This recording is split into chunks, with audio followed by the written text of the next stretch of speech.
Hi! In front of me is ALCATEL One S 2021, and today I would like to show you how you can download and apply iOS Launcher on this device. Start by opening Play Store and clicking on the search bar. Now type iOS Launcher and download this app from this developer. This one.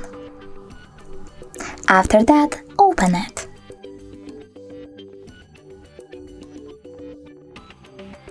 Now choose while using the app, tap on Allow and go back. Click on Settings, scroll down, tap on Apps, select Default Apps and click on Home app. Over here you need to tap on iOS Launcher. And lastly, click on it. As you can see, Apple Layout was applied successfully on my device.